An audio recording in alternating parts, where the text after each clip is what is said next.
सभी साथियों को सुप्रभात, शुभ अपराह्न और शुभ संध्या। जिस भी समय आप जो वीडियो देख रहे हैं उसी हिसाब से मेरा ये निवेदन स्वीकार करें। साथियों, आज हम हिंदी विषय का पहला टॉपिक जो है शुरू करने जा रहे हैं ना। सभी लोगों की ये डिमांड है कि आप बीच बीच में से न पढ़ाकर जो है शुरू से ही पढ़ाएं। तो आज जो है अपन जो सब्जेक्ट पढ़ने जा रहे हैं वो सब्जेक्ट तो है हिंदी, है ना। और हिंदी में मोस्टली जो अपन आज जो पढ़ने वाले हैं वो भाषा पे थोड़ी सी जानकारी पढ़ेंगे, वर्णों के बारे में पढ़ेंगे और ज़्यादा फोकस हमारा रहेगा सिर्फ स्वर जो होते हैं ना हिंदी भाषा में, जो स्वर है। ये मान के चलिए कि आज की क्लास जो है वो भाषा और स्वर पर ज़्यादा फोकस्ड है ना। तो अपन शुरुआत करते हैं किससे, जैसे आज का हल भाषा एवं वर्ण विचार, ये हमारा आज का टॉपिक रहेगा, भाषा एवं वर्ण विचार। और वर्ण विचार में भी विशेष रूप से हम जोर देंगे किस पे, स्वर पे देंगे, है ना। तो सबसे पहले अपन इस शब्द को उठा लेते हैं, है ना। भाषा, है ना। भाषा क्या होती है? भाषा जो है ऑलमोस्ट अपन सब लोग जानते हैं कि भाषा क्या होती है ना। भाषा जो है हमारे विचार जो हैं उन विचारों का आदान प्रदान करने का माध्यम होता है ना। और भाषा जो है वो भी होती है जिसको अपन लिख सके, या जो स्पष्ट वाणी होती है उसको अपन भाषा बोलते हैं। देखिए, पशु पक्षी भी अपनी अपनी वाणी में बोलते हैं, लेकिन उसको अपन जो है लिख नहीं सकते, है ना। पाणिनि महोदय ने, संस्कृत के पाणिनि जो महोदय हैं, उन्होंने भी ये कहा है कि व्यक्तवाची, है ना, कि जो स्पष्टता लिए हुए होती है उसी को अपन वाणी या भाषा कहते हैं। तो एक लाइन में यदि अपन देखें तो क्या बोलेंगे, एक लाइन में अपन बोलेंगे विचारों के आदान प्रदान करने का जो माध्यम होता है उस माध्यम का नाम ही भाषा है। विचारों के आदान प्रदान करने के माध्यम का नाम ही भाषा है। ये भाषा जो है, अब विचारों का आदान प्रदान अपन कितने प्रकार से कर सकते हैं? विचारों का आदान प्रदान अपन कितने प्रकार से कर सकते हैं? कितने प्रकार का मतलब क्या हो गया? प्रकार का मतलब हो गया भाषा के प्रकार हो गए। विचारों का आदान प्रदान का माध्यम क्या? भाषा। अब तो ये क्या हो जाएगा, अब भाषा के प्रकार हो जाएंगे। छोटा सा ये है ना, भाषा के प्रकार जो है, भाषा जो है मुख्यतः है 3 ही प्रकार की होती है। भाषा मुख्यतः 3 प्रकार की होती है ना। पहली प्रकार की जो भाषा है उस भाषा को अपन बोलेंगे कौन सी भाषा? मौखिक भाषा, है ना। दूसरे प्रकार की जो भाषा है वो है लिखित भाषा, है ना। और तीसरे प्रकार की जो भाषा है उसको अपन बोलेंगे सांकेतिक भाषा। तो ये 3 प्रकार हो गए। कहने का मतलब ये है कि 2010 से पहले जो स्टूडेंट्स स्कूल में पढ़े हैं और जो वीडियो देख रहे हैं उन्होंने निश्चित रूप से एक मौखिक परीक्षा दी है। मौखिक परीक्षा में क्या होता है, गुरुजी जो है वर्बली आपसे मौखिक रूप से प्रश्न पूछते हैं, मौखिक रूप से उत्तर देते हैं ना। अभी जो मैं आपके सामने बोल रहा हूँ ये मेरे विचारों का आदान प्रदान है, इसलिए इसको भी अपन क्या बोलेंगे, मौखिक भाषा बोलते हैं। या फिर आपका वाइवा होता है, इंटरव्यू होता है ना, तो इंटरव्यू होता है, वाइवा होता है। इनमें क्या होता है, इनमें भी सामने वाला आपसे बोलकर प्रश्न पूछता है और आप बोलकर उसका उत्तर देते हैं। तो वो कौन सा प्रकार हो गया? वो हो गया मौखिक भाषा। ठीक इसी प्रकार आपने बीएड किया है, आपने एसटीसी की है, आपने 12th पास की है, ग्रेजुएशन की है, तो वहां पर जो वार्षिक परीक्षाएं होती है उन परीक्षाओं में क्या होता है, परीक्षा कक्ष में अपन जाके बैठ जाते हैं, इन्विजिलेटर सर आते हैं और अपन को एक लिखित में पेपर दे देते हैं। हम क्या करते हैं, उस लिखित पेपर को बोलकर नहीं सुनाते किसी को, बिल्कुल लिख कर जो है वैसे के वैसे उत्तर, जैसा प्रश्न अपन से पूछा है वैसे के वैसे उत्तर लिख कर ही देकर आ जाते हैं। तो वो जो भाषा का प्रकार होता है वो कौन सा प्रकार होता है, वो लिखित प्रकार होता है। और ये आप बोर्ड पे भी आप जो देख रहे हैं, ये जो लिखा जा रहा है ये भी लिखित भाषा का ही एक प्रकार है। तीसरा जो है, तीसरा सांकेतिक प्रकार का है ना, सर्वश्रेष्ठ प्रकार का भी इसको कई बार माना जाता है। कारण क्या है कि यदि आप क्रिकेट मैच खेलते हैं या फिर कोई गेम, कोई भी गेम देखते हैं, तो वहां पर जो एम्पायर होता है वो अलग अलग प्रकार के इशारे करता है। या फिर आपने भी मान लीजिए कोई जा रहा होता है तो उसको आप इशारा ऐसे करते हैं, या फिर किसी को आपको बड़े दूर से किसी को बुलाना होता है तो आप क्या है ऐसे बुलाते हैं, है ना। या फिर किसी को मना करना होता है तो आप बिल्कुल मना कर देते हैं ना। या फिर किसी को हामी भरनी होती है तो आप गर्दन हिलाकर हामी भरते हैं ना। तो ये सारे के सारे जो हैं वो सब किस में आ जाएंगे, वो आ जाएंगे सांकेतिक भाषा में, है ना। तो ये भाषा हो गई अपनी कितने प्रकार की, भाषा हो गई 3 प्रकार की, मौखिक, लिखित और सांकेतिक, है ना।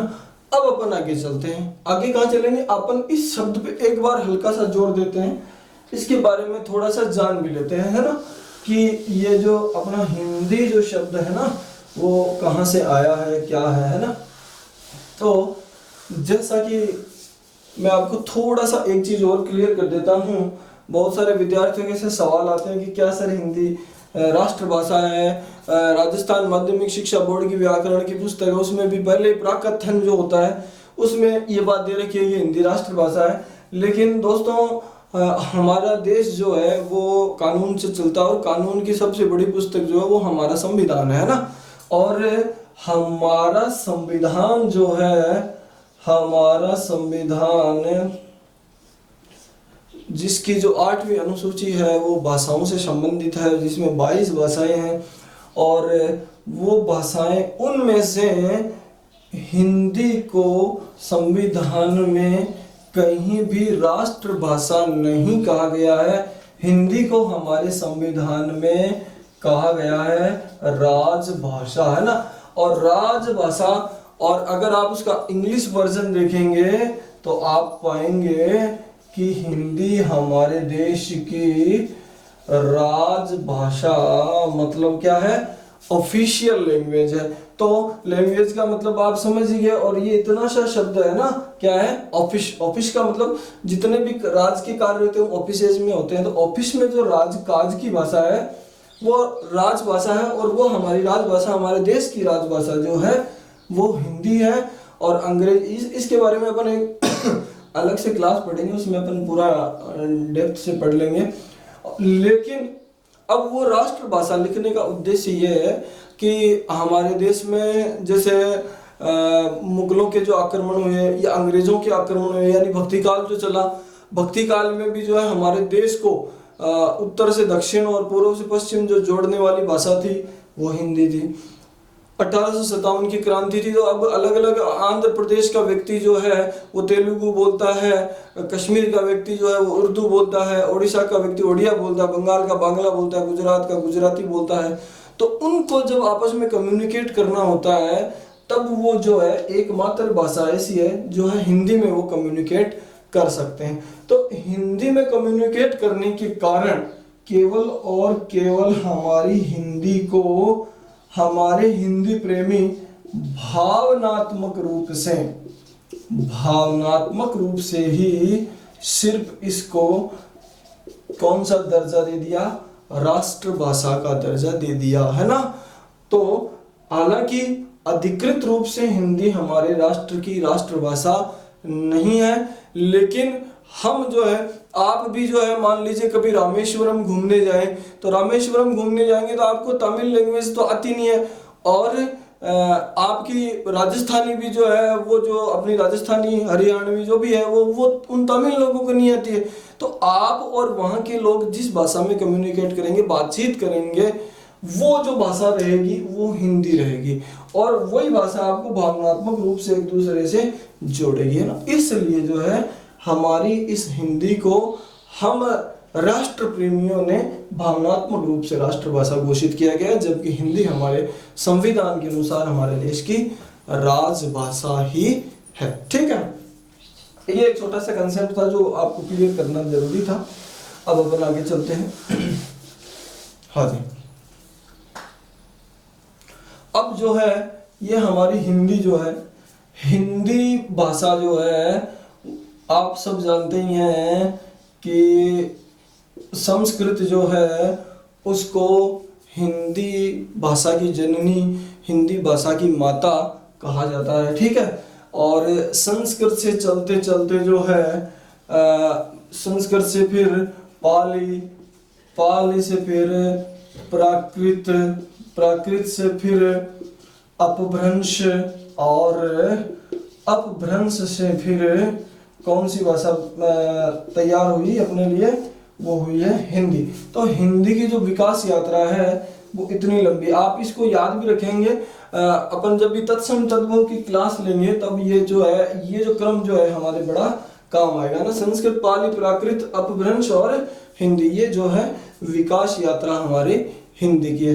अब सोचने वाली बात क्या है कि इसका नाम, हमारी हिंदी का नाम हिंदी कैसे रखा गया है ना। तो उसके लिए भी देखिए, ये जो हमारा, मैं कोशिश कर रहा हूँ, हालांकि मैप जो है मुझे ज़्यादा बढ़िया से बनाना आता नहीं है, फिर भी मैं कोशिश कर रहा हूँ, है ना। तो ये जो हमारा भारतवर्ष है, और इधर जो है आप जानते ही हैं कि एक नदी बहती है पाकिस्तान से होकर, है ना। उस नदी का नाम भी आप जानते हैं, उस नदी का नाम है सिंधु नदी, है ना। वो जो है सिंधु नदी। और आप में से कोई भी ऐसा कैंडिडेट नहीं होगा जो ये नहीं जानता हो कि भारत में एक प्राचीन सभ्यता स्थल मिले हैं जिनको अपन किस नाम से जानते हैं, सिंधु घाटी, है ना। सिंधु घाटी सभ्यता स्थल हमारे भारतवर्ष में बड़े सब, मतलब ऑलमोस्ट 6th क्लास में ये बड़ा सा एक चैप्टर दिया होता है, सब इस नाम से परिचित है। अब होता क्या है मित्रों कि इधर जो वेस्टर्न कंट्रीज है ना, ये मैं मिटा देता हूँ एक बार, इसको मैं मिटा देता हूँ। तो इधर क्या है, भारत पर जो आक्रमण होते हैं वो पहले आक्रमण जो है वो इधर से होते हैं, है ना। इधर से आक्रमणकारी होते हैं, वो होते हैं कौन से, फारस के लोग, है ना। फारस का मतलब कहाँ के लोग, ईरान के लोग भारत पर आक्रमण करते हैं। और वो देखते हैं इस स्थल पर, जो सिंधु घाटी के दोआब का जो आसपास का जो क्षेत्र है, उस क्षेत्र पर वो कब्जा कर लेते हैं, और इस क्षेत्र के इस आसपास के क्षेत्र को वो नाम दे देते हैं अपने हिसाब से सिंधुस्थान, है ना। ये सिंधुओं का स्थान है ना। और यहाँ पर जो रहने वाले लोग हैं उनको वो बोलने लग जाते हैं सिंधु वासी, है ना। और यहाँ जो भाषा बोली जाती है उस भाषा का नाम क्या कर देते हैं, उस भाषा का नाम रख देते हैं सिंधी, है ना। अब क्या होता है मित्रों कि ये जो लैंग्वेज है फारसी, है ना, आपने पढ़ाई होगा ना, वो एक मुहावरा बड़ा प्रसिद्ध है, हाथ कंगन को आरसी क्या और पढ़े लिखे को फारसी क्या, है ना। तो आपको तो फारसी आती है, आप पढ़े लिखे लोग हैं। तो ये है फारसी। फारसी भाषा में एक परिवर्तन होता है जब वो बोली जाती है। ये जो हमारा श है, ये जो तालव्य श है, इस तालव्य श को उच्चरित जब किया जाता है तो इसकी ध्वनि परिवर्तित हो जाती है, किसमें, है में परिवर्तित हो जाती है। अब आप आराम से अंदाजा लगा सकते हैं, क्या अंदाजा लगा सकते हैं कि इस क्षेत्र का नाम क्या कर दिया होगा इन्होंने। अब सिंधुस्तान है तो श को आप है में चेंज कर दिए, पहले में होता है ना, ऑलमोस्ट, है ना। तो सिंधुस्तान क्या बन जाएगा, सिंधुस्तान बन जाएगा, क्या बन जाएगा, देखो मित्रों, हिंदुस्तान हो जाएगा ना। ये हिंदुस्तान हो गया, है ना। और ये हो गए हिंदुवासी, हिंदुवासी हो गए। और ये जो भाषा थी वो सिंधी की जगह क्या हो गई, हिंदी हो गई, है ना। अभी हिंदी नहीं हुई है भाई, है ना, ये हो गई हिंदी। अब देखिए, ये तो आपकी क्लियर हो गया। अगर मान लीजिए कभी ऐसा प्रश्न पूछ ले ना, कभी ऐसा प्रश्न पूछ ले कि हिंदी जो है अब आपने देख लिया कि हिंदी अपना शब्द तो है नहीं, है ना, क्योंकि ये तो वो भारत से जो लोग आए थे उन्होंने दिया था ना। अगर मान लीजिए आपको ये दे दिया जाए, ऑप्शन में आ जाए कि हिंदी कौन सी भाषा का शब्द है, देन सीधा आप ईरानी के पास जाएंगे। अगर बाय द वे ऐसा आ जाए कि ये दोनों ऑप्शन आ जाए तो आप निश्चित रूप से अब भी कंफ्यूजन में आएंगे, होगा क्या, है ना। तो होगा क्या, अगर ये दोनों आ जाते, दोनों में से कोई एक आता है तो वो तो एक सही है ही है, लेकिन जब दोनों आ जाए, जैसे जैसे हिंदी जो है भारत की बहुत बड़े क्षेत्र में बोली जाती है, ठीक इसी प्रकार ईरानी बहुत बड़े क्षेत्र में बोली जाती है, लेकिन होता क्या है, हिंदी का एक भाग मारवाड़ी है, वैसे ही ये जो है इसका भाग है। अगर दोनों आ जाता है देन आप उत्तर किसको करेंगे, ईरानी को उत्तर करेंगे, वो आपका बिल्कुल सही उत्तर हो जाएगा, है ना।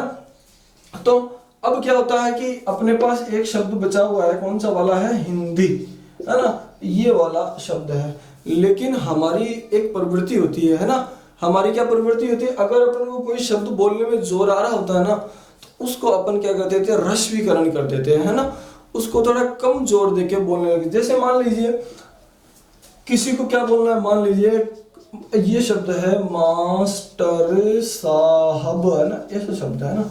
अब अपन में से कितने लोग मास्टर साहब बोलते हैं, बहुत कम लोग हैं जो ऐसा मास्टर साहब बोलते हैं ना, क्या बोलते हैं, मार साहब बोलते हैं, मार साहब बोलते हैं, साहब तो कोई बोलता ही नहीं है ना। तो साहब को हमने क्या कर दिया, साहब कर दिया, है ना। अब जैसे मान लीजिए एक और शब्द में लेता हूं, ले लिया शब्द डाकघर, है ना, आप खुद बोल के देख लीजिए, अभी तुरंत बोल के देख लीजिए, डाकघर बोलिएगा जरा, डाकघर बोला आपने, डाकघर नहीं बोला आपने, बोला डाकघर। क्या बोला है आपने, बोला है या तो डाकघर बोला है, अगर थोड़ा जोर लगा दिया तो ऐसे बोला, है ना। अगर मान लीजिए आपसे बोला जाए कि आप बोलिए बातचीत, है, बोलिए बातचीत, बातचीत जब बोलेंगे तो बातचीत की बजाय अपन कोशिश क्या करेंगे, क्या बोले, बातचीत बोले। अगर आपको बढ़िया से बोला जाए कि आप बोलिए पंडित जी, पंडित जी बोलने के लिए बोलेंगे तो अपन बोलेंगे पंडित जी नहीं बोलेंगे, क्या बोलेंगे, अपन बोलेंगे पंडित जी, है ना। ये सारे तो ये अपना ह्रस्वीकरण का तरीका है ना। तो धीरे धीरे ये हिंदी बोलने में जोर आ रहा था, तो हमने जो है इसको बना दिया क्या, हिंदी, क्या बना दिया, हिंदी बना दिया।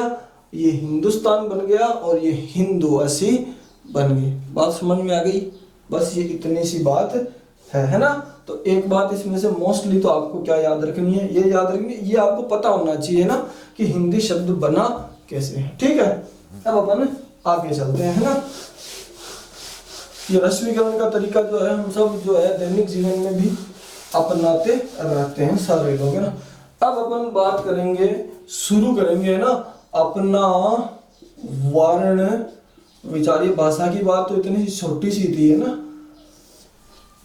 वर्ण विचार, वर्ण विचार शुरू करने से पहले अब मैं आपको कि वर्णों, किन किन वर्णों पर अपन को विचार करना, एक बार हल्का सा अपन बात कर लेते हैं। इकाइयां जो होती है भाषा की वो किस तरह से बनती है ना, वो अपन एक बार देख लेते हैं ना। तो अपन शुरू करेंगे किससे, ध्वनि से। ध्वनि से अपन, ध्वनि से बनते हैं क्या, वर्ण, वर्ण से बनते हैं अक्षर, अक्षर से बनते हैं क्या, शब्द,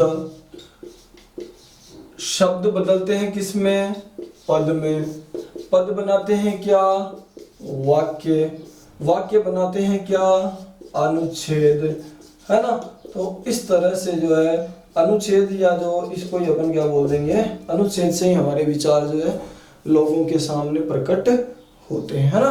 तो ध्वनि, वर्ण, अक्षर, शब्द, पद और वाक्य, इन पे हल्का हल्का थोड़ा सा तो आप ये अनुच्छेद जो है वो याद रख लेंगे, है ना। ये यहाँ मैं लिख देता हूँ हल्का, है ना, अनुच्छेद, है ना। अब देखिए मित्रों, अपन सबसे पहले बात करेंगे किसकी, सबसे पहले अपन बात करेंगे ध्वनि की। आपको मेरी आवाज तो सुनाई दे रही होगी, निश्चित रूप से मेरी आवाज आप तक पहुंच रही है, इसी का नाम क्या है, ध्वनि। भाषा की मौखिक रूप से, भाषा की मौखिक रूप से जो सबसे छोटी इकाई होती है, सूक्ष्मतम इकाई जो होती है वो कहलाती है क्या? ध्वनि, है ना। इसमें लिखित भाषा का कहीं कोई उल्लेख अभी तक नहीं हुआ है। केवल अपन ने कौन सा शब्द लिखा है? अपन ने लिखा है मौखिक रूप से जो सूक्ष्मतम इकाई होती है वो इकाई क्या कहलाती है? वो इकाई ही ध्वनि कहलाती है ना। अब अपन बात करेंगे किसकी? वर्ण की, है ना। बहुत सारे लोग सुनने में बड़ा आसान सा रहता है ना कि वर्ण क्या होता है ना, आप बता देंगे कि वर्ण ए आ क ख ये वर्ण है ना। लेकिन परिभाषा की दृष्टि से अगर अपन देखेंगे तो आप बिल्कुल क्लियर हो जाएं, एकदम क्लियर हो जाएं। क्या? स्वर। हालांकि इसकी परिभाषा मैं आपको बाद में बताऊंगा, अभी ये सारे नहीं पढ़ने के बाद वहीं से अपना स्वर टॉपिक भी शुरू होगा। स्वर एवं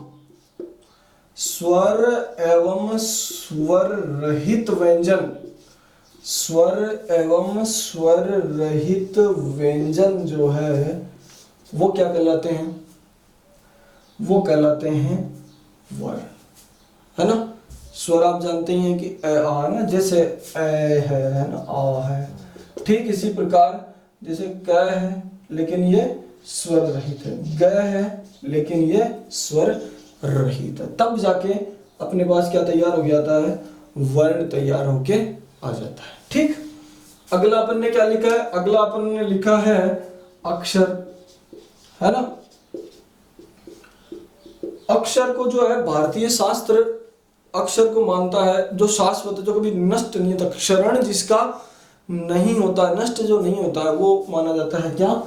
अक्षर। ब्रह्मा को भी अक्षर ही माना जाता है ना। लेकिन अगर अपन भाषा की इकाई के रूप में अक्षर को देखें तो क्या पाएंगे कि एक ही श्वास में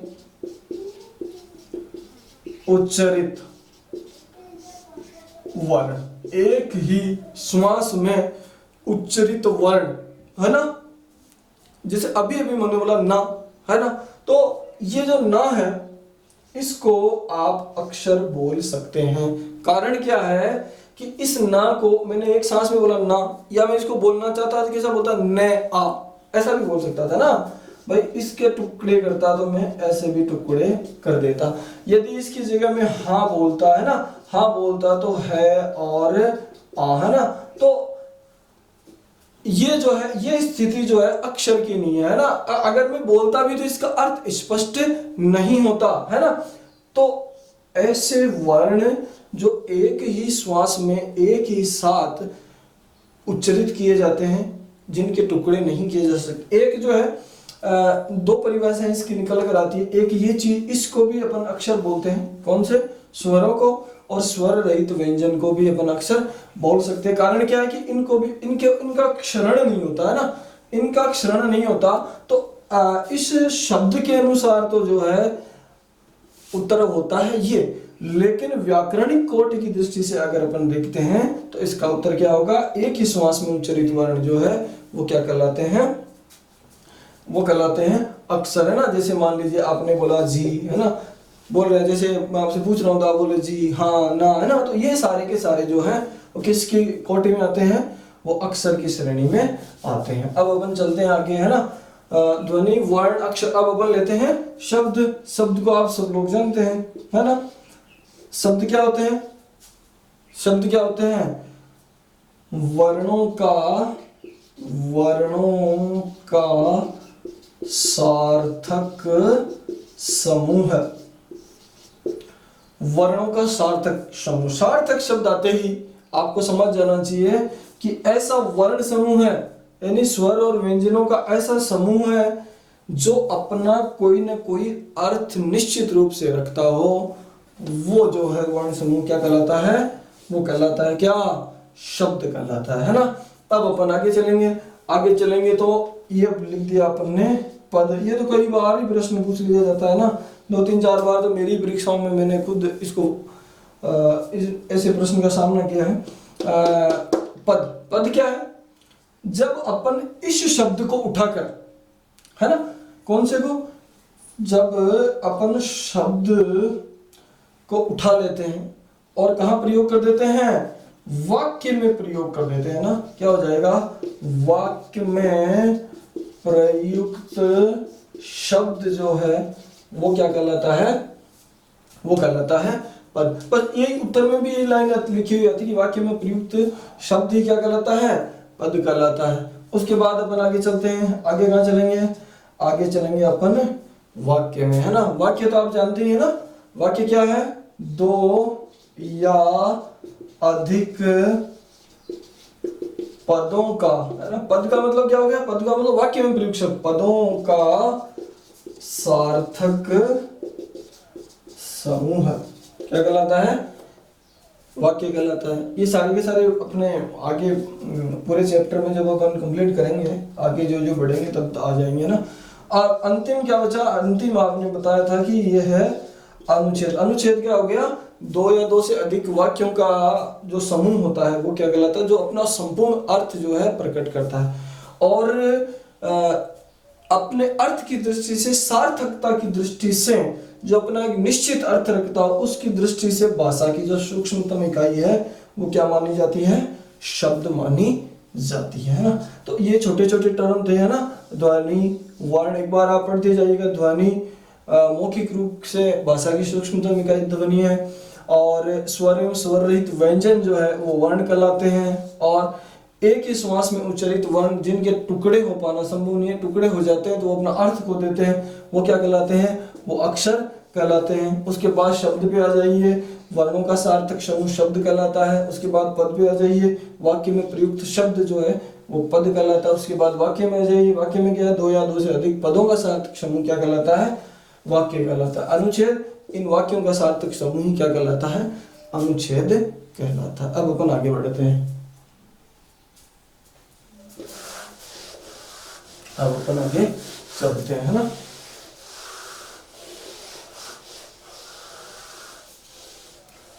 अब अपन इस पर विचार करेंगे ना, इतनी देर तो विचार हुआ नहीं, अब अपन इस पर विचार करेंगे। किस पर, वर्ण पर विचार अपन करते हैं ना। वर्ण के बारे में अभी हालांकि छोटा सा अपन ने पढ़ा था, बिल्कुल छोटा सा है, लेकिन इसकी सुस्पष्ट परिभाषा जो है वो अभी अपन लिख दे रहे हैं, है ना। क्या होगी, वर्ण की सुस्पष्ट परिभाषा क्या होगी, देखिए जरा क्या होगी। भाषा में ध्वनि के लिखित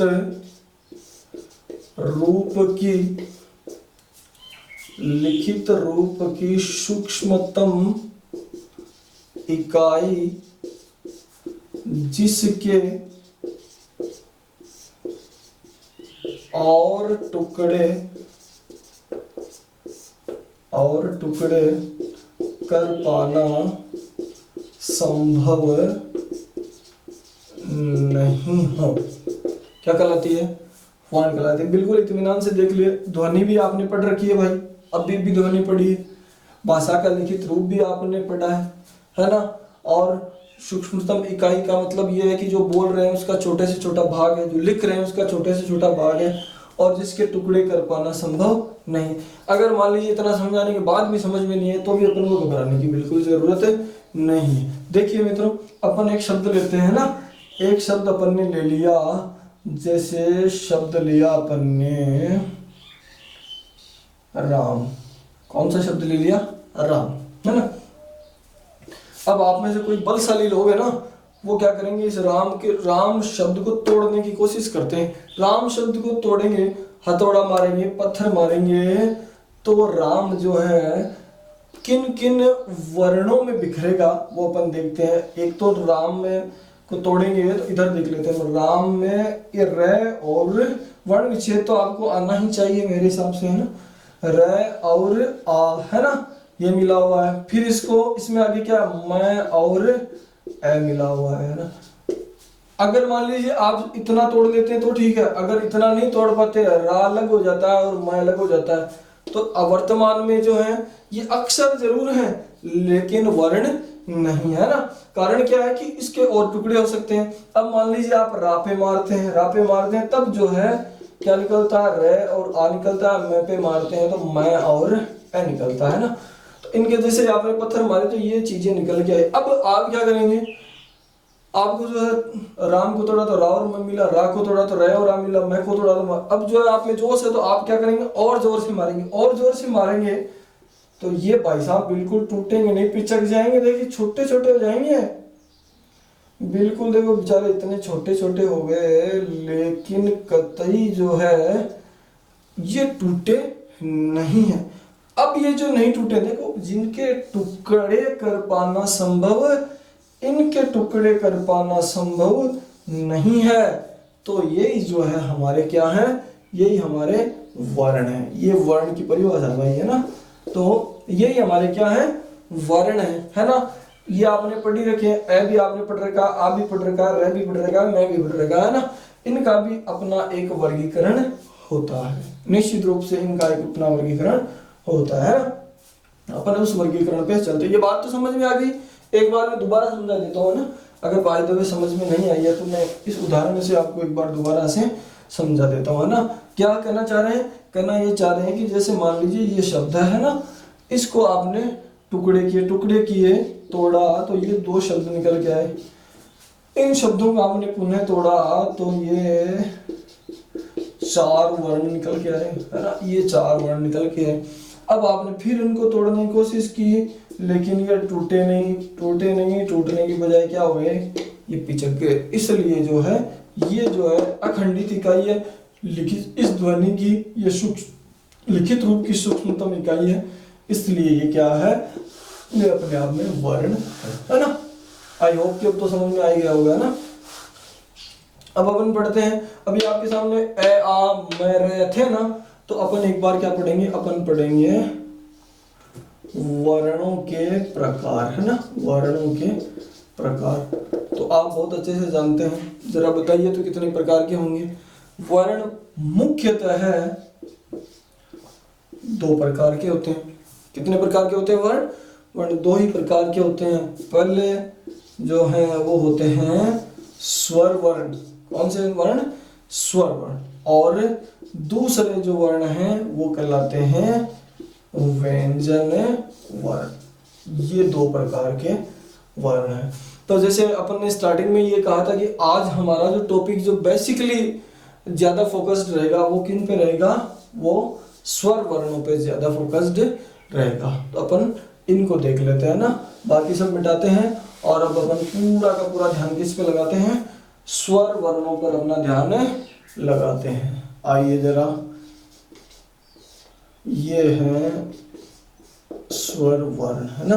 अपन भाषा की बात कर रहे हैं, संगीत में स्वरों की संख्या अलग हो सकती है ना।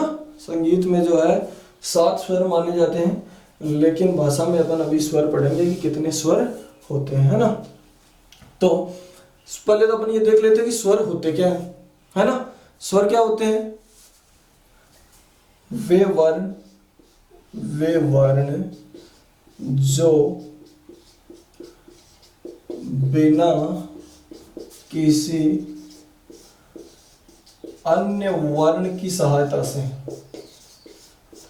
बिना किसी अन्य वर्ण की सहायता के उच्चारित किए जाते हों, वो कहलाते हैं क्या, स्वर। यानी इनके उच्चारण में किसी और व्यंजन की या अपने आप अन्य स्वर की आवश्यकता अपन को नहीं पड़ती है ना। तो और ये अपने आप में अखंडित इकाई रहती है ना। तो ये हो गए अपने स्वर। अब स्वर होते कितने हैं, संख्या कितनी होती है ना। तो अपन एक छोटी सी लाइन कोट करेंगे। क्या अपन हिंदी भाषा पढ़ रहे हैं तो अपन हिंदी की बात करेंगे, है ना। हिंदी भाषा में स्वरों की संख्या, हिंदी भाषा में स्वरों की संख्या कितनी होती है भाई, हिंदी भाषा में स्वरों की संख्या 11 होती है ना। अंडरलाइन कर लेंगे आप, है ना, अंडरलाइन ये अपन ने कर ली है, ठीक है। वो 11 स्वर अपन लिख लेते हैं, है ना। ए आ, ह्रस्व ई, दीर्घ ई, ह्रस्व उ, दीर्घ उ, फिर री, ए, आई, ओ और औ। ये हैं 11 स्वर। एक दो आपकी शंकाएं हैं, उनका मैं पहले ही समाधान कर देता हूँ। कई किताबों में आजकल ऐसा आ भी गया है कि एक नया स्वर हिंदी में प्रवेश कर गया है। कौन सा स्वर? ये वाला स्वर है ना। अब ये वाला स्वर तो पहली बात तो बोलने में दिक्कत आ रही है कि है क्या मामला, है ना। कोई मामला नहीं है ना। ये जो है इन दो स्वरों से, अपने हिंदी वाले स्वर जो है ना, इन्हीं हिंदी वाले स्वरों से मिलकर बना हुआ है। आप आदि दूर आ बोलिए, आदि दूर ओ बोलिए, ये अपने आप उच्चारित हो जाएगा। आओ, है ना, आओ आओ, है ना। कारण क्या है, कई बार ये अपने इस्तेमाल में आ जाता है ना, कई बार ही आ जाता है। देखो जरा बोल गए, है ना, क्या है न तो ये कॉलेज है न ये कॉलेज है ना, न कॉलेज है न कॉलेज है, ये इन दोनों का मिश्रण कॉलेज है ना, कॉलेज है ना, कॉलेज है। इसके अलावा जैसे मान लीजिए आपने बोला अभी, क्या बोला, ये देखिए जरा, ऑफिस, है ना। तो अगर मान लीजिए कभी आपने, आपके कोई भी आप परीक्षा दे रहे हैं, है ना, कोई भी परीक्षा दे रहे हैं, उस परीक्षा में ऐसा आ जाए कि गृहीत, है ना, क्या पूछ लिया जाए, ये हिंदी का स्वर नहीं है, ये अंग्रेजी भाषा का स्वर है ना। और आपसे मान लीजिए कभी ये पूछ ले कि हिंदी भाषा का गृहीत स्वर कौन सा है, तो उत्तर क्या आ जाएगा? आ जाएगा। आ और ओ, है ना। उच्चारण में भी आपको मुंह बिगाड़ने की कतई आवश्यकता नहीं है ना, बिल्कुल आराम से आप इसको उच्चारित कर सकते हैं, बिल्कुल मुंह बिगाड़ने की आवश्यकता ही नहीं है। ऑफिस बोल सकते हैं, कॉलेज बोल सकते हैं, आराम से बोल सकते हैं। और अगर कोई आपके घर पे आए तो आराम से आप उसको क्या पिला सकते हैं, आपको कॉफी पिलाने की जरूरत नहीं है, कॉफी पिलाने की जरूरत है, उसको कॉफी पिला सकते हैं। आप क्या पिला सकते हैं? कॉफी पिला सकते हैं। तो एक तो ये समस्या थी, उस समस्या का समाधान हुआ। अब अपन एक दूसरी समस्या लेकर आते हैं ना।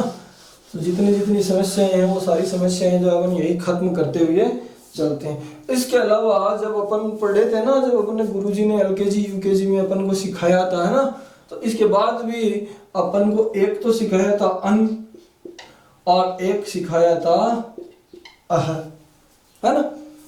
ये अन और अह ये भी सिखाया था, लेकिन यहाँ तो आए ही नहीं।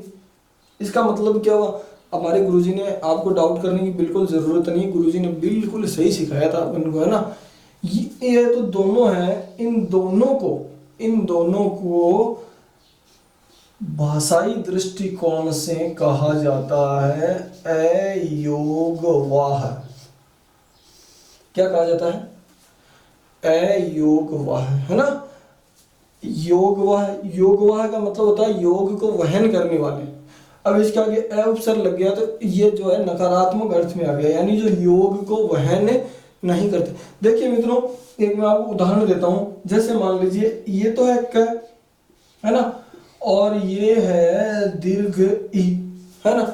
अब मैं इन दोनों को जोड़ता हूं, यदि अब मैं इन दोनों को जोड़ता हूं तो क तो है यह, है ना, और ये ई जो है गायब हो गया, देखो नहीं दिख रहा है, इसमें ई नहीं दिख रहा है, दिख रहा है क्या आपको? बिल्कुल इसमें ए आपको, ई आपको बिल्कुल नहीं दिख रहा है। नहीं दिख रहा है का मतलब क्या हो गया कि इसने, इस ई ने इस क के साथ अपने योग को वहन कर लिया है। लेकिन ये जो है ना ए, है ना, इसको जो है बोला जाता है क्या? अनुस्वार। अनुस्वार का मतलब होता है, अनु का मतलब बाद में, स्वर का मतलब स्वर, स्वर के बाद में। जैसे मान लीजिए मैं लिख देता हूं, ये लिख दिया कंगन, है ना। अब देखो ये इस क में मिला नहीं, ये जो है अपना अलग ही योग कर रहा है अपने आप को। जैसा यहाँ था ना, अनु यहाँ था, योग के बाद स्वर के बाद आता है, इसलिए अनुस्वर बोलते हैं। ये स्वर था, इसके बाद आया। यहाँ क में भी अस्वर है, इसके बाद आया, इसलिए इसको क्या बोलते हैं? अनुस्वार बोलते हैं ना। आप देखिए इसमें ये मिला नहीं, जुड़ा नहीं, इसका इसमें योग नहीं हुआ, इसलिए इसको बोला जाता है क्या? अयोगवाह। ठीक इसी प्रकार ये देखिए एक और लिख देते हैं, अतः, ये लिख दिया भाई, अतः लिख दिया अतः। अब देखिए ये अ है, ये विसर्ग, इसको क्या बोलते हैं, विसर्ग बोलते हैं ना। तो ये भी देखिए इसमें मिला नहीं, बोलो मिला क्या? अगर मान लीजिए इस तय के साथ में ई को जोड़ दूं तो ई जुड़ जाएगी, देखो क्या बन जाएगी, अति बन जाएगी। लेकिन ये जो विसर्ग है ये इसके साथ नहीं जुड़ा। ये हालांकि बोल देखो अतः है, मैं बोल रहा हूं अतः है, ये ध्वनि को तो वहन कर रहा है। आप देखिए मेरे द्वारा बोली गई ध्वनि को तो वहन कर रहा है, लेकिन इनके साथ अपना योग नहीं कर रहा है ना। योग नहीं करने के कारण ही इन दोनों को अयोगवाह, अगर कभी प्रश्न पूछ ले, बहुत बार ऐसा प्रश्न पूछा गया, अगर पूछ ले कि हिंदी वर्णमाला में कौन से दो वर्ण अयोगवाह हैं, देन आप बताएंगे क्या? पहला तो क्या बताएंगे, पहला बताएंगे अनुस्वार और दूसरा बताएंगे क्या, विसर्ग, है ना। यही लिख देता हूं मैं, अनुस्वार और विसर्ग दो ऐसे वर्ण हैं जिनका स्वरों के साथ योग नहीं होता, इसलिए उनको क्या बोला जाता है, अयोगवाह बोला जाता है। ठीक है, इतना सा आप ध्यान रखेंगे निश्चित रूप से। ठीक है, ये दो शंकाएं थी, मुझे लगा कि ऐसी थी, क्योंकि कुछ लोग जो वास्तव में तैयारी करते हैं उनको इन चीज़ों का सामना करना पड़ता है, तो मैंने सोचा इसको अपन एक बार क्लियर कर देते हैं। तो ये दोनों चीज़ें क्या हो गई, ये अयोगवाह हो गई है ना। अब अपन आगे चलते हैं।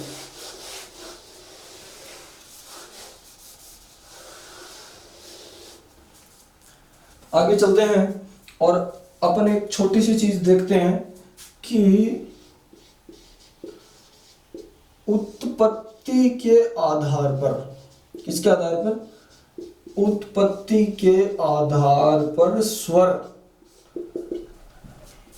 मैं चाहता हूं कि आप सारी चीजें पढ़ लें, ताकि ये वीडियो देखने के बाद ऑलमोस्ट जो स्वर से संबंधित आपकी जो भी समस्याएं हैं, मुझे बड़ी खुशी होगी कि मैं उनका समाधान कर पाऊं। उत्पत्ति के आधार पर स्वर, है ना।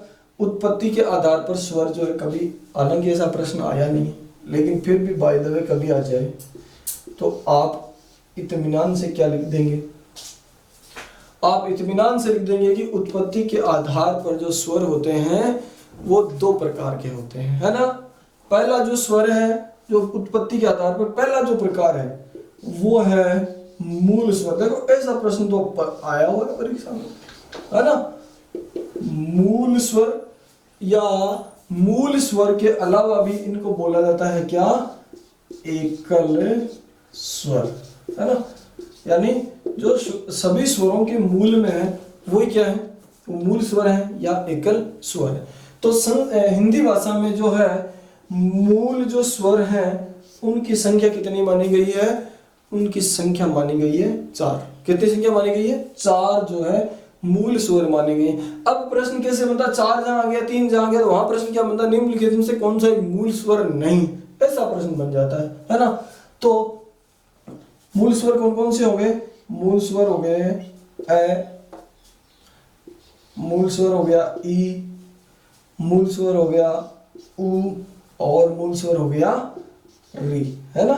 तो ये 4 स्वर यदि आपको याद है तो आपके एक चीज और क्लियर होगी, क्या होगी, कि ये चारों के चारों जो स्वर हैं वो जो हैं ह्रस्व स्वर भी, ह्रस्व स्वर भी, ये चारों ए ई उ और ये चारों मूल स्वर भी है, ह्रस्व स्वर भी। अब उत्पत्ति के आधार पर जो दूसरा प्रकार आता है वो कौन सा प्रकार आ गया, उत्पत्ति के आधार पर दूसरा प्रकार आ गया संधि स्वर। कौन सा आ गया, संधि स्वर आ गया, या कौन सा आ गया, यौगिक स्वर आ गया, या कौन सा आ गया, दीर्घ स्वर आ गया, है ना। तो इनमें अपन जो है एक दो चीजें देखते हैं ना, क्या देखते हैं, संधि स्वर में फिर अपन इसके 2 भाग करेंगे, संधि स्वर के 2 भाग करके, और पहला भाग अपन लिखेंगे दीर्घ स्वर। संधि स्वर का मतलब तो समझ गया ना, कि जो एक से अधिक स्वरों के मेल से बनते हैं, है ना। तो कुछ स्वर अपनी वर्णमाला में ऐसे हैं जो एक दूसरे के जुड़ने से दीर्घ होकर, दीर्घ का मतलब बड़ा है ना, जैसे अपन देख लेते हैं ए है, ए के साथ एक ए और जुड़ने से ये क्या बन जाता है, ये बन जाता है आ। बोलो। अच्छा, ई के साथ एक ई और जोड़ देने से क्या बन जाती है, ई बन जाती है ना। ऊ के साथ ऊ जोड़ देने से क्या बन जाएगी, दीर्घ ऊ बन जाएगा, है ना। तो ये तीन हो गए। मैं उत्पत्ति के आधार पर बता रहा हूँ आपको, मात्रा काल के आधार पर बिल्कुल नहीं बता रहा हूँ। अभी फोकस करेंगे। कहीं आपके दिमाग में ये डाउट आता होगा कि ये तीन ही दीर्घ स्वर, कैसे दीर्घ स्वर, हमने तो 7 पढ़े, वो भी भाई अपन पढ़ेंगे, ऐसी कोई बात नहीं है ना। अब अपन बात करते हैं, तो अपने पास 4 हो गए और 3 कितने हो गए, 7 हो गए। अब अपन क्या पढ़ेंगे, अब अपन पढ़ेंगे संधि स्वर। दीर्घ स्वर पढ़ लिया अपन ने उत्पत्ति के आधार पर, है ना। अब संधि स्वर पढ़ेंगे। संधि का मतलब जिसमें संधि होती है ना। अब संधि में 4 स्वर अपने पास हैं, तो अपन देखेंगे कि एक स्वर तो है ए और ई। ए और ई जो दोनों मिलकर क्या बनाते हैं, ए बनाते हैं। ए और ई जो है दोनों मिलकर, शायद आपको दिखाई नहीं दे रहा होगा, मैं थोड़ा सा ऊपर लिख देता हूँ ना, 1 मिनट, है ना। यहां लिख देता हूं मैं, यहां लिख देता हूं, ये देख लिया आपने ना, यहां लिख देता हूं। तो ए और ई जो है वो मिलकर बनाते हैं, क्या बनाते हैं, ए। ठीक है। अब ए और ए मिलकर क्या बना, बोलना जरा इनको, बोलना, अय, है ना, अय। क्या बन गया, ये बन गया क्या, अय। कितना खूबसूरत बोला आपने, बहुत बढ़िया।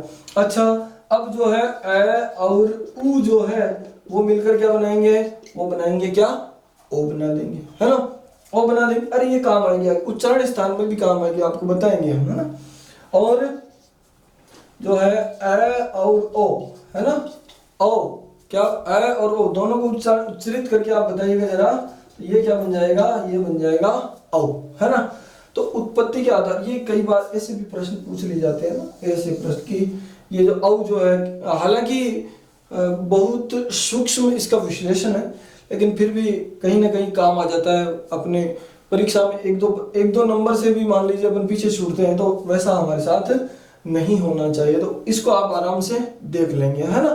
तो ये वाले जो स्वर हैं इनको अपन संधि स्वर भी बोल सकते हैं, या इनको बोल सकते हैं अपन यौगिक स्वर भी बोल सकते हैं। ठीक है। तो ये हो गया उत्पत्ति के आधार पर मूल स्वर हो गए 4, कौन कौन से, ए ई उरी। संधि स्वर, संधि में भी दीर्घ हो गए थे, कौन से, आ, ई और ऊ, है ना। आ दीर्घ ई और ऊ दीर्घ ऊ, है ना, ये हो गए। उसके बाद संधि या यौगिक स्वर, यौगिक स्वर कौन से हो गए, ये हो गए ए, ऐ, ओ, औ, है ना। अब इनमें से भी कई बार देखिए, छोटा सा एक छोटी सी बात बता देना चाहता हूं कि कई बार जो है ऐसा पूछ लिया जाता है, ये चारों में से गुण स्वर तो कौन से हैं। जब अपन गुण संधि पढ़ेंगे तब वहां अपने ये काम आएगा, तब जो है हमारे सामने ये बात आएगी। ए और ओ ये दोनों तो जो है इनको बोला जाता है गुण स्वर। क्या बोला जाता है, गुण स्वर। तथा ऐ और औ इन दोनों को बोला जाता है कौन से स्वर, इन दोनों को बोला जाता है वृद्धि स्वर, है ना।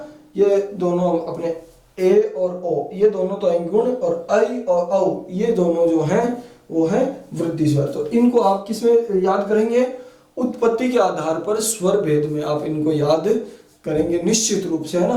तो ये कंसेप्ट अपने क्लियर हो, आप बना के चलते हैं ना।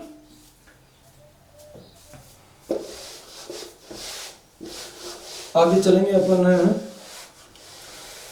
तो उत्पत्ति का अपन ने पढ़ लिया, अब अपन पढ़ेंगे किसके आधार पर, मात्रा के आधार पर, है ना। किसके आधार पर, मात्रा या उच्चारण समय के आधार पर स्वर, है ना। उच्चारण या मात्रा या उच्चारण समय के आधार पर स्वर। यहाँ पे आप बिल्कुल ध्यान रखेंगे, केवल और केवल कितने प्रकार के होते हैं, हिंदी में 2 प्रकार के होते हैं। कितने प्रकार के होते हैं, 2 प्रकार के। एक चीज और मैं बताना चाह रहा था कि अगर बाय द वे अपन से पूछ ले कि हिंदी भाषा में मात्राओं की संख्या कितनी होती है। हिंदी भाषा में मात्राओं की संख्या कितनी होती है, तब अपन को बिल्कुल इत्मीनान से बताना है मात्राओं की संख्या। ये मैं बीच बीच में जो है मुझे जैसे जैसे याद आते रहेंगे मैं आपको बताता रहूँगा। मात्राओं की संख्या कितनी होती है? मात्राओं की संख्या हिंदी भाषा में होती है कितनी? 10। स्वर होते हैं 11 और मात्राओं की संख्या होती है 10। इसका कारण क्या है?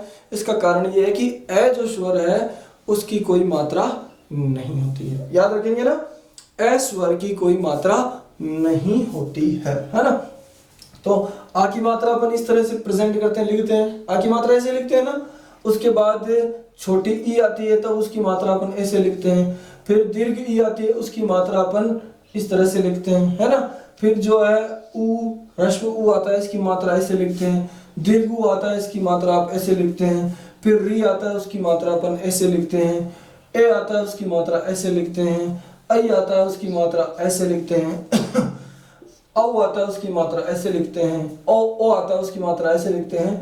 तथा औ जो आता है उसकी मात्रा अपन ऐसे लिखते हैं। 1 2 3 4 5 6 7 8 9 और 10। हिंदी भाषा में मात्राओं की संख्या कितनी होती है? 10 होती है। ये बात आप बिल्कुल याद रखेंगे। अब अपन वापस लौटते हैं कहाँ? मात्राओं के पास, है ना। मात्राओं के आधार पर जो है स्वर कितने प्रकार के होते हैं? मात्राओं के आधार पर स्वर केवल 2 प्रकार के होते हैं। पहला जो प्रकार है वो प्रकार है ह्रस्व स्वर। कौन सा प्रकार है? ह्रस्व स्वर, है ना। तो वे स्वर जिनके उच्चारण में केवल एक मात्रा का समय लगता हो, ऐसे स्वर जिनके उच्चारण में केवल एक मात्रा का समय लगता है वो स्वर ह्रस्व स्वर कहलाते हैं। ठीक है। और इनकी संख्या जो है हिंदी भाषा में अभी अभी थोड़ी देर पहले अपन ने पढ़ी थी, ये इनकी संख्या जो है हिंदी भाषा में होती है कितनी? 4 ही होती है ना। वही मूल स्वर जो होते हैं ना, उत्पत्ति के आधार पर जो मूल स्वर है वो यहाँ कौन से वाले हैं? वो यहाँ ह्रस्व स्वर हैं। तो ये हो गया कौन सा? बोलिए मेरे साथ साथ। ए, ई, उ और री। ये जो है ये 4 स्वर जो हैं वो है कौन सी संख्या में? 4 है। ए, ई, उ, री। ये मूल स्वर भी हैं और ह्रस्व स्वर भी। इनमें जो है केवल एक मात्रा काल का समय लगता है। दूसरे जो प्रकार के जो स्वर हैं ह्रस्व, और ये हैं ह्रस्व को लघु भी बोलते हैं और दीर्घ को गुरु भी बोलते हैं ना। और अगर कभी छंद पढ़े आप तो ह्रस्व वर्णों के लिए आई का चिन्ह इस्तेमाल किया जाता है और दीर्घ वर्णों के लिए या अवग्रह चिन्ह जो एस टाइप का होता है वो इस्तेमाल किया जाता है ना। तो ये हो गए दीर्घ स्वर, है ना। तो दीर्घ स्वरों में क्या? 2 मात्राओं का समय जो है इनमें लगता है दीर्घ स्वरों में, है ना। और इनकी संख्या जो है वो कितनी हो गई? इनकी संख्या हो गई 7। कितनी संख्या हो गई? 7 हो गई। और सातों के साथ तो लिख दीजिए कौन कौन से? आ, दीर्घ ई, दीर्घ उ, ए, आई, ओ तथा औ, है ना। ये 7 जो है, ये 7 जो है दीर्घ स्वर अपन ने गिन लिए तो स्वरों की संख्या 11 होती है। 7 हो गए और 4 हो गए। 7 और 4 कितने हो गए? 11 हो गए। लेकिन कई बार जो है ऐसा प्रश्न आया हुआ है, पूछा गया भी है। कहाँ? हिंदी विषय में कई बार ये प्रश्न पूछा गया है। कौन सा वाला? एक तीसरा टाइप्स ऑफ लिख रहा हूं मैं इसका, वो है प्लुत स्वर। कौन सा स्वर है? प्लुत स्वर। जो प्लुत स्वर में क्या होता है? यहाँ एक मात्रा और यहाँ 2 मात्रा, है ना। प्लुत स्वर में क्या होता है? 2। ये हालांकि संस्कृत भाषा में ही प्रयोग किया जाता है, हिंदी भाषा में ये प्रयोग नहीं किया जाता है, लेकिन फिर भी ये कई बार प्रश्न पूछ लिया जाता है, इसलिए थोड़ा सा बताना जरूरी है। प्लुत स्वर, है ना। क्या हो जाएगा? 2 से अधिक मात्राओं का समय जिसमें लगता है वो जो है क्या है? वो है प्लुत स्वर। जैसे पहले जो है बहुत सारे लोग जो हैं ऋषि मुनि जो हैं वो उच्चारित करते थे क्या, आराम से बैठ के ओम, है ना। ओ की ध्वनि ज्यादा आती थी, ऊ और म की ध्वनि कम आती थी। और वर्तमान परिप्रेक्ष्य में क्या है कि कोई दूर खड़ा व्यक्ति है तो उसको आप जोर से आवाज देते हो, राजू, इस तरह से जोर से आवाज देते हैं ना, ऊ जो लास्ट वाला है ना। या फिर कोई बच्चा रोता तो वो भी एक स्वर निकाल रहा था, या फिर हम हंस रहे हा हा, है ना, हंस रहे होते। तो अगर आप जोर से हंस रहे हैं और रो रहे हैं, या फिर किसी को दूर से आवाज देके बुला रहे हैं, या फिर आप यौगिक क्रियाओं में कहीं आप ओम का उच्चारण कर रहे हैं, तब वहां आप ह्रस्व और दीर्घ स्वर की बजाय कौन सा स्वर इस्तेमाल कर रहे हो, तब आप जो है प्लुत स्वर का इस्तेमाल कर रहे होते हैं, है ना। तो ये है मात्रा या उच्चारण समय के आधार पर। अगर प्रश्न आपसे पूछ ले हिंदी भाषा में, तब आपको दो प्रकार का लिखना है ना। और लेकिन ये मैंने आपकी जानकारी के लिए संस्कृत के आधार पर मैंने आपको बताया है, क्योंकि एक आध बार ये प्रश्न पूछ लिया गया है हिंदी में भी, इसलिए, है ना। आप किसी को मतलब हंसना, रोना, ऐसा करके पूछा गया है कि मतलब दूर खड़े व्यक्ति को आवाज देने के लिए कौन से स्वर का इस्तेमाल किया जाता है। दूर खड़े व्यक्ति को आवाज देने हेतु ना इसका इस्तेमाल किया जाता। तो इस तरह से जो है ये प्रश्न पूछे गए हैं, है ना। तो आप आराम से इनको देख लीजिए, है ना, फिर इनको मिटाते हैं और आगे बढ़ते हैं, ठीक है ना।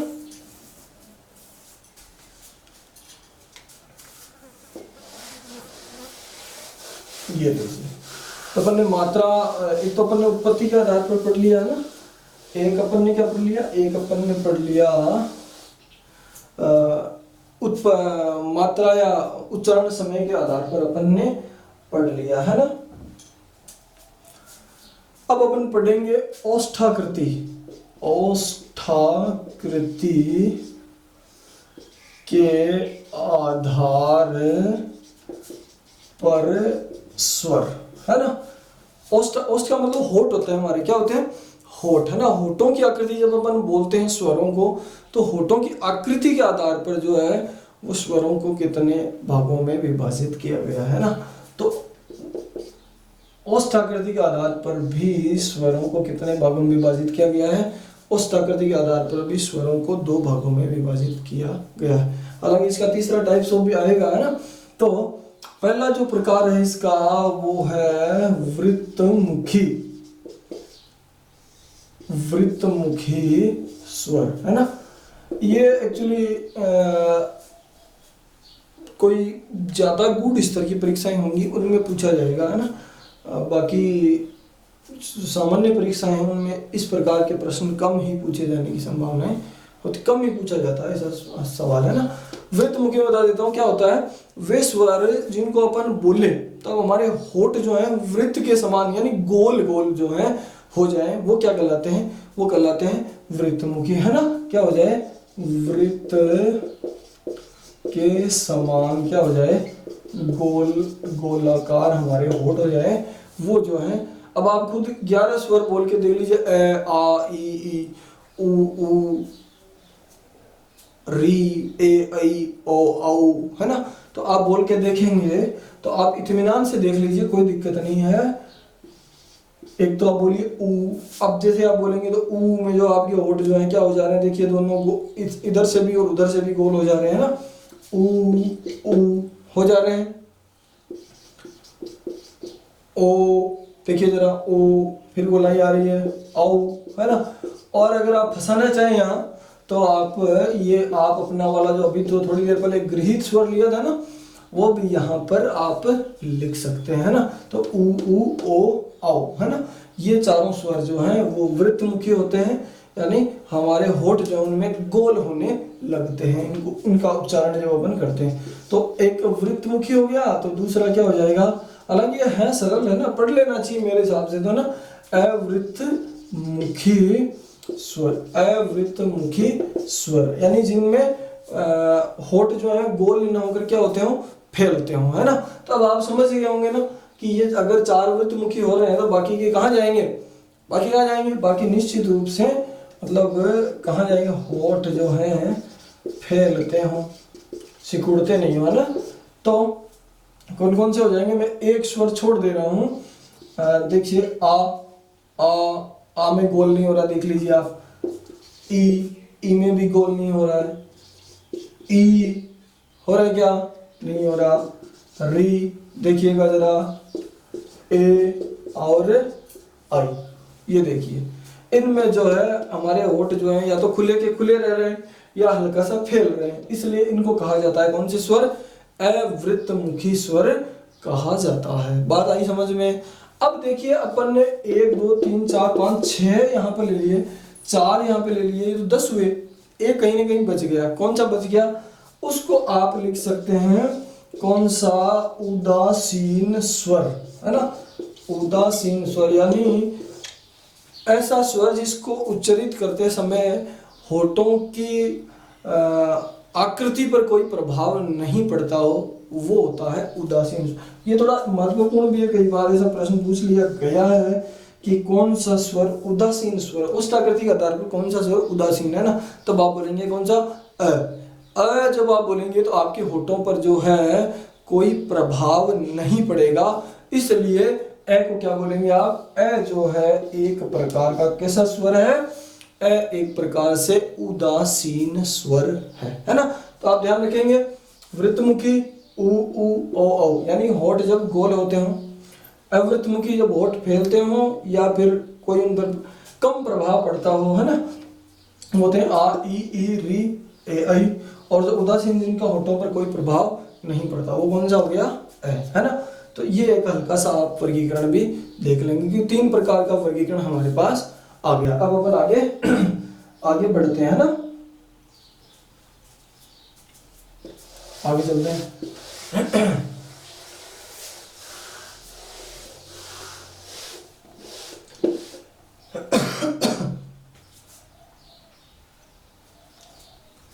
अब अपन चौथा जो वर्गीकरण है वो पढ़ रहे हैं, कौन सा वर्गीकरण है, जीभ की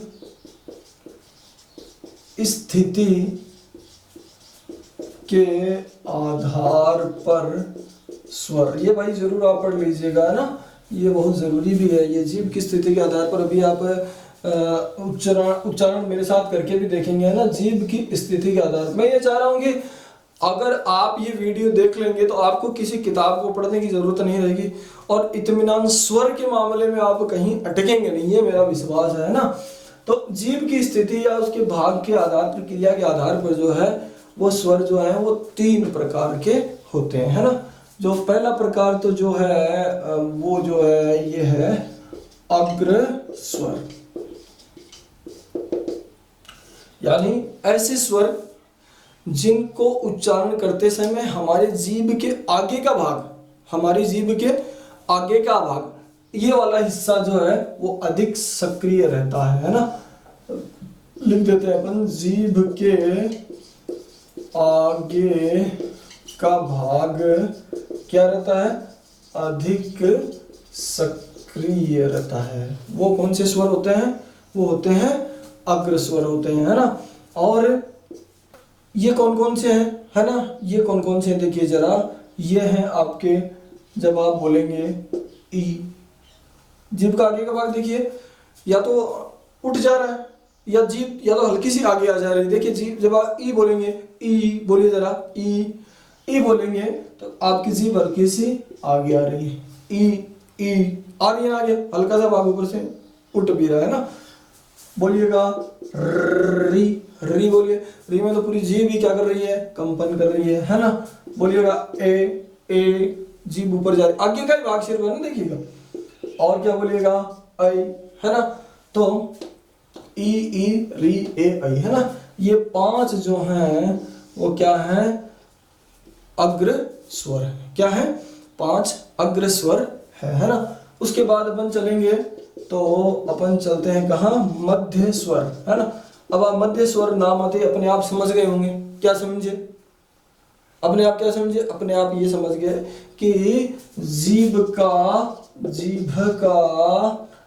मध्य भाग, जीभ का मध्य भाग जो है वो अधिक सक्रिय रहता है, तो वहां कौन सा स्वर होता है, वो मध्य स्वर होता है। तो जीभ का मध्य भाग एकमात्र कौन सा स्वर है, अ स्वर है। कौन सा स्वर है?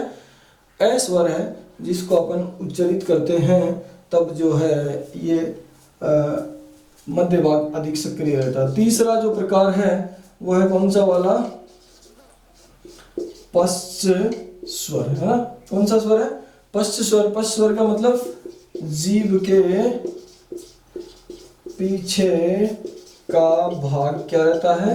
सक्रिय रहता है ना। तो अब जो है बच गए, उनको डाल दीजिए यहाँ। बताएं जरा कौन कौन से बचे। एक तो बचा क्या? आ, बोलो तो। आ बच गया। उसके बाद क्या बचा? ऊ। उसके बाद क्या बचा? ऊ बच गया। उसके बाद क्या बचा?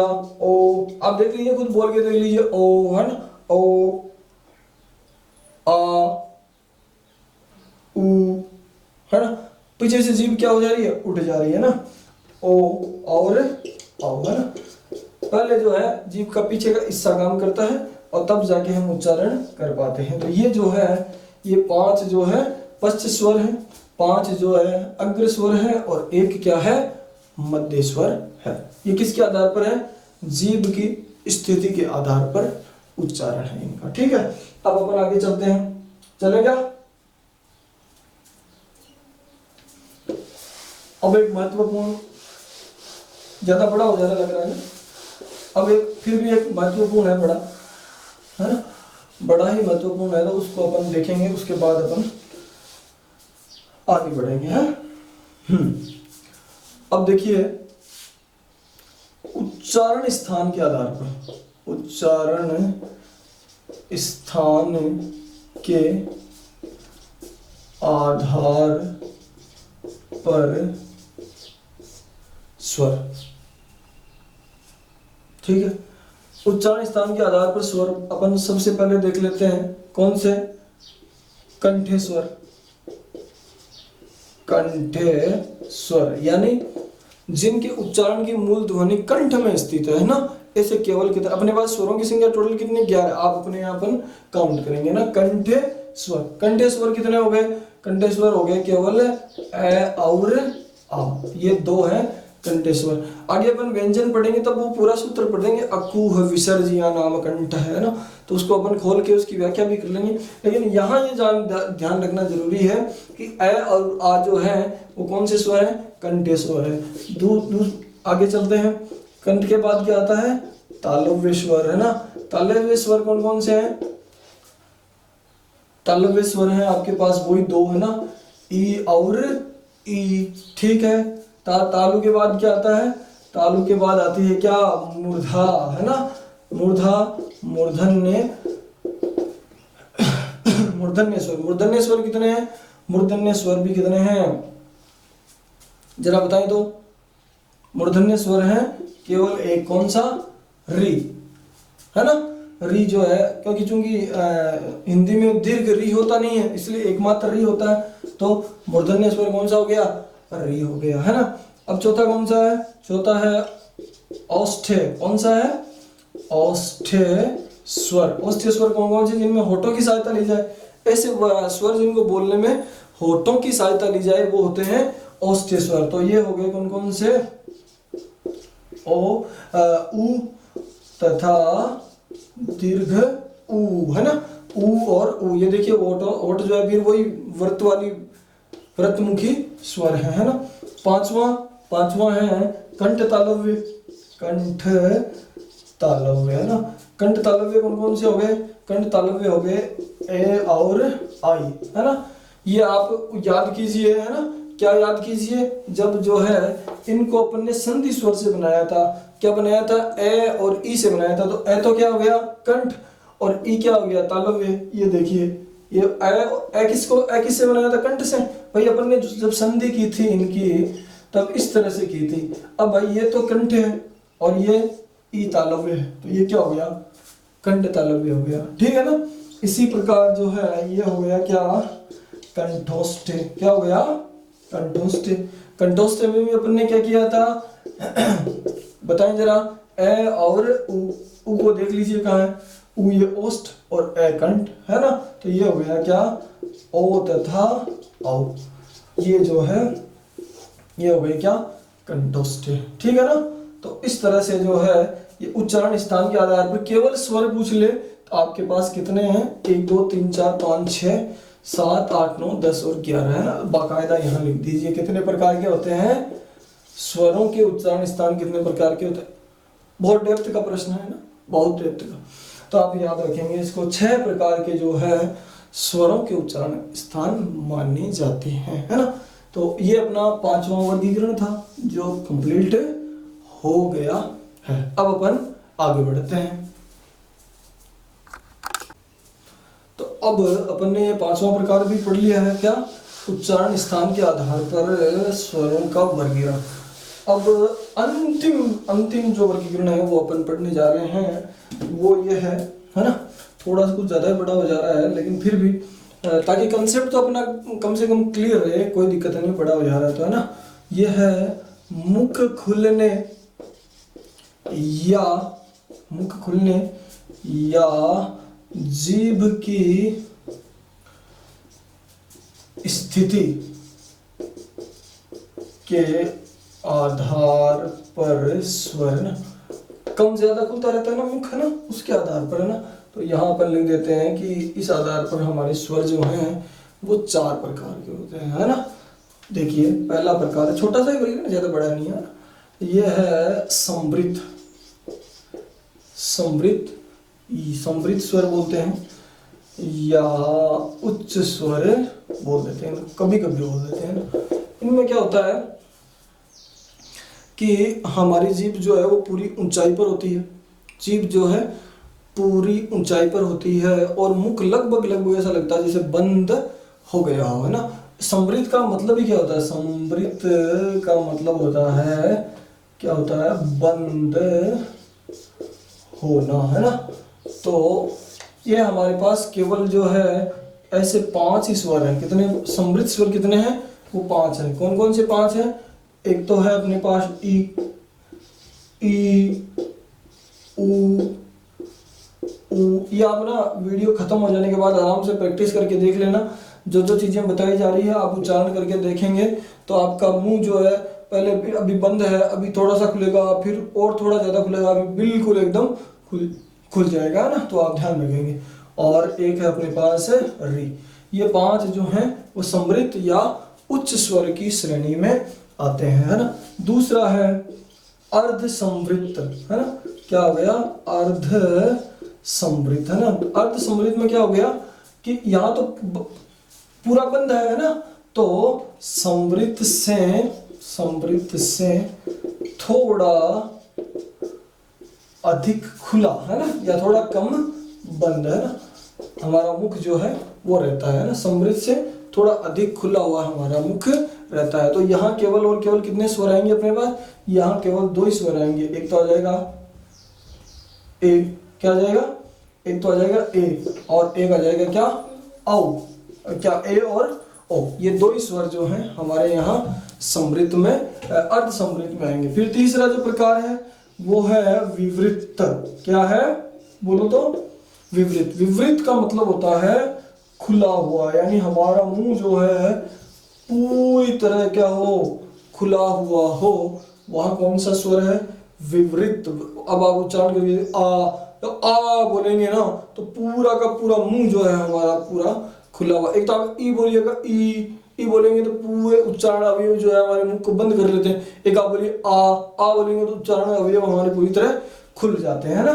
तो ये हो गया कौन सा वाला, आ। कितने हो गए भाई, 5 2 7 और 1 8 हो गए। अब जो बच गए उनको यहाँ डाल दो। कहाँ डालेंगे, अर्ध विवृत में डाल दो, है ना। ये अर्ध विवृत में आप, यानी आधे खुले, यहाँ लिख देंगे अपन आधे खुले, है ना। ये हो गए आधे खुले, है ना। तो ये जो है अर्धविवृत हो गया। अर्धविवृत अब आप देख लो कौन कौन से बच गया। मेरे हिसाब से तो एक तो बच गया क्या, है ना। फिर बच गया क्या बच गया, आई। और क्या बच गया, आओ, है ना। ये 3 जो स्वर हैं वो जो है इसमें बच गए, है ना। तो ये आप थोड़ा सा देख लेंगे। बाकी आज के अपने इस वीडियो में अपन ने हल्का सा तो जाना भाषा के बारे में, भाषा होती क्या है, प्रकार क्या होते हैं। उसके बाद अपन ने थोड़ा सा ये भी देखा कि हिंदी जो शब्द है वो आया कहाँ से है। उसके बाद भाषा की छोटी छोटी इकाइयों को एक एक प्रकार से अपन ने बांट के डिवाइड कर लिया। और स्वर जो है, हिंदी भाषा के स्वर का अपन ने मतलब खूब लंबा चौड़ा वर्गीकरण पढ़ लिया है। तो मेरे हिसाब से स्वर से संबंधित जो है इस वीडियो को देखने के बाद किसी प्रकार की आपके परीक्षा में प्रश्न आए और आपके गलत होने की संभावनाएं बिल्कुल कम रहेगी। तो आप आराम से एक बार दो बार इस वीडियो को देखिए आराम से और अपनी तैयारी को बिल्कुल धार दीजिए। अगर मान लीजिए ये सिलेबस में नहीं है, बाय द वे आपके दिमाग में ये भी चल रहा होगा कि गुरुजी ने ये क्या बना दिया है, तो सिलेबस में, लेकिन बेटा सिलेबस में नहीं होने के बावजूद भी ये नींव है ना, इस नींव को भरना बहुत ज़रूरी है। आप संधि पढ़ेंगे तो यहाँ से आपको पढ़ना पड़ेगा, आपके बहुत सारे शब्द शुद्धि वाक्य शुद्धि वो यहाँ से तैयार होके जाएगी भाई, प्रत्यय यहाँ से तैयार होंगे, उपसर्ग यहाँ से आप देखें।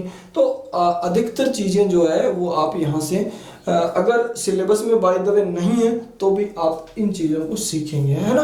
तो नेक्स्ट जो भी वीडियो होगा उसमें जैसे आज अपन ने स्वर पढ़े हैं वैसे अगले वीडियो में अपन व्यंजन पढ़ेंगे। धन्यवाद।